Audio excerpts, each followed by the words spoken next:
Hello and welcome to Sophieco Visionaries. Me, Sophie Shevardnadze. Crispy lettuce, an airy souffle, and blood red oranges. Well, it turns out that enjoying the food we eat is not only a matter of taste. How does flavor find its way from the tongue to the brain? And how can it be manipulated? Well, I asked Jozef Youssef, experimental chef and founder of a multi-sensory culinary lab called Kitchen Theory. Jozef Youssef, experimental chef, founder of Kitchen Theory, multi-sensory culinary lab. Great to have you on our show today. Welcome. Thank you very much for having me. It's a pleasure to be here. All right, so your culinary experiments lie in the field of what you call gastrophysics, right? Physics of taste. And we used to think that areas of the tongue detect different tastes, but turns out it's not really the case. So how does our perception of taste work? I mean, how do I know that the berries in my mouth are sweet and coffee is bitter? Well, flavor is quite a complex construct. So we tend to think of flavor as being made up of two main elements. One is our perception of taste, as you mentioned, so everything on our tongue, so salty, bitter, sour, sweet, and even something called umami, and our sense of smell. And when you put the two together, that you get flavor. But actually, from our research, we found that flavor is much more of a multisensory and cross-modal perception. So what that means is it's more about how all of your different senses come together. So not only how things smell and how they taste, but also how they look and the feel of them and even the sound of them. All of these very rich multi-sensory elements as we're eating and enjoying foods are all coming together in our minds to construct the expectations, the judgment, the enjoyment, or the dislike of the foods that we're eating. And so flavor is a much broader topic than just looking at taste, essentially. So with taste, like we have sweet, sour, salty, bitter, right? When let's say strawberry ice cream, if it were completely up to me, I'd only taste sweetness. Yet I taste a lot more than that. Where does this more come from in my brain? Well, the more will come from, number one, the aroma will play a large role in that. So we all know if you're not feeling well or if you have a cold, that maybe your sense of smell doesn't work so well.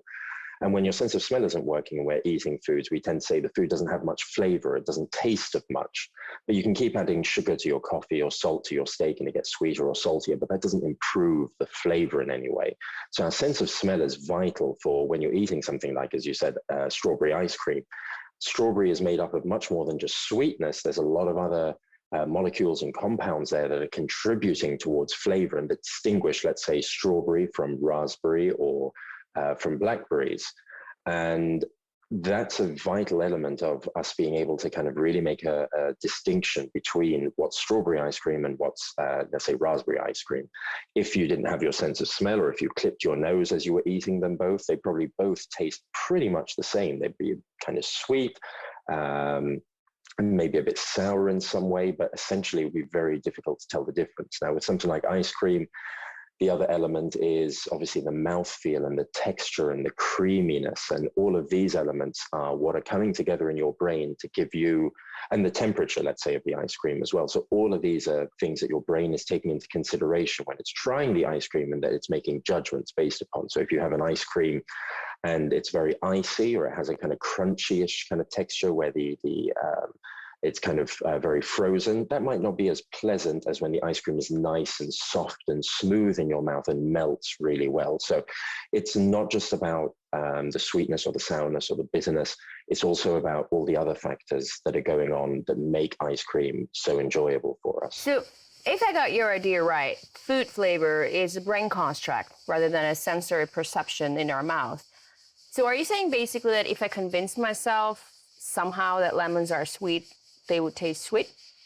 No, because there's the important thing with flavor is you've got kind of two elements working here. One are your chemical senses, so your sense of smell and taste, and these are reacting to the chemicals in the foods and giving you a certain perception. But then you have the other elements, as I said, like things like texture or sound or the visual of it. So if you were eating the strawberry ice cream, but it was blue color, well, your brain isn't going to register it as being strawberry initially. So maybe when you try it, you will disconfirm. Maybe if you see the ice cream is blue, you might, let's say, for example, think it's blueberry. And then when you go to eat it and it turns out that it tastes of strawberry, well, then your brain would be very confused by that. And so what would be better in a situation like that is if we want you to register it as being strawberry ice cream, is that we make it as red as we can or as close to strawberry color as we can for your brain to be able to really kind of confirm its expectations. But no, it's not enough. You can change certain attributes in one sense, and that can confuse the other senses or can maybe direct them towards making a slightly different judgment.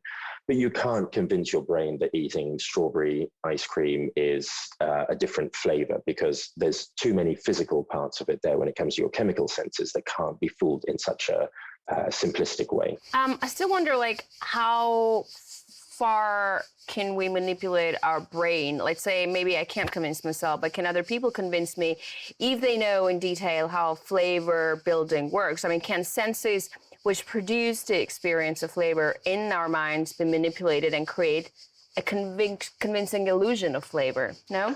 Yeah, so there are certain things you can do with food that will in some way augment. So as I said, maybe changing the color of the food can change your perception. We know that a lot of people, if they're eating something like a green jelly, if you present them with something like that's kind of like a jelly and it's a green color, that a lot of the time they'll assume that the flavor is either something like lime or apple. And even if you flavor it with something different, a lot of the time people find it difficult to kind of distinguish or identify what it is because the sensory cues aren't quite right. And you can, in some ways, even through things like sound, make foods taste crunchier or fresher than they are. And when it comes to texture, you can also augment flavors so that you can kind of trick the brain slightly, but at the same time, it is very difficult to convince your palate that you're eating one flavor versus another. But there are little kind of sensory things that you can do. Kind of what we do with the research is looking at how you can make these little sensory changes within the food that encourage people towards making maybe more sustainable or nutritious or healthier food choices.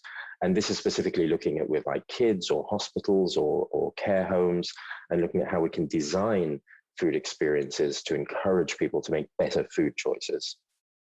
Well, culinary artists, chefs like you, right? They approach eating not just food consumption, but it's like a multi-sensory experience. And you mentioned smell. Let's talk about that. When there is a big bowl of soup, obviously the smell fills the room. But when I eat, let's say, I don't know, a potato crisp, right? I maybe only smell it for a second before eating it. How do I smell food that is already inside my mouth past my nostrils? And shouldn't I lose the flavor the minute I consume food? No, you have two senses of smell. One is called orthonasal, which is, as you said, the bowl of soup when it's in the room and everything that you can kind of smell around you in the environment. And as you're lifting the spoon up to your nose, you can smell that kind of aroma of the soup. All of that is what you would call orthonasal. And then once you put the soup into your mouth or whatever the food is, then you have something called retronasal smell, which is all the every time you swallow, there are little bursts of air that go up through the back of your olfactory system, which is your what makes up your sense of smell. And that gives you a second perception of aroma. So this is why as well, you can smell something like quite a smelly cheese that maybe doesn't smell so great and it's quite pungent. If you think of a kind of unripe French brie or something like that, that's quite pungent in smell. But once you put it in your mouth, it tastes delicious and the flavor is great. And it doesn't smell the same inside as it does on the outside. And that's because you're chewing it, it's mixing with your saliva, and it's undergoing a certain amount of processing as well that is changing that aroma construct in some way. So what's important to understand is that the two senses of smell are very distinct and work in slightly different ways. But essentially, even when you put the food in your mouth, you are still smelling it, only with a different, not necessarily directly through the nose. I think it was like a decade ago, Cadbury updated their dairy milk chocolate bars, and there was like a modest uproar that ensued, and people were claiming that it has become sweeter, and then food experts, chocolatiers, they're like weighing in, and then it turned out that the recipe hadn't changed a bit, and they just made the edges a bit more round, which somehow made people sure that the taste had changed as well. So here our sense of flavor is informed by the shape of the sweet I'm eating, by my sense of the vision. Yeah, I mean, there's all sorts of interesting associations that we have and expectations and judgments that are set through our eyes. I mean, there's in experimental psychology this notion of visual dominance. So what we see with our eyes sets judgments and expectations. And a very kind of simple example I could show you of that would be if I was to show you these two shapes, and if I was to ask you which of these you would call booba and which you would call kiki. So booba and kiki. If I was to say this one would be? That would be kiki and the other one would be booba. Yeah, and about 98% of the world's population will go with that kind of correlation. There's no right or wrong answer for it, but what's interesting is that we found that even if you talk about food and flavors, so if you talk about sweet, creamy, fatty, chewy, soft, comfort food flavors, most people will associate those with booba. And if you talk about tart, acidic, crispy, crunchy, sour kind of flavors or spicy flavors, most people will associate it with something like this shape over here, kiki.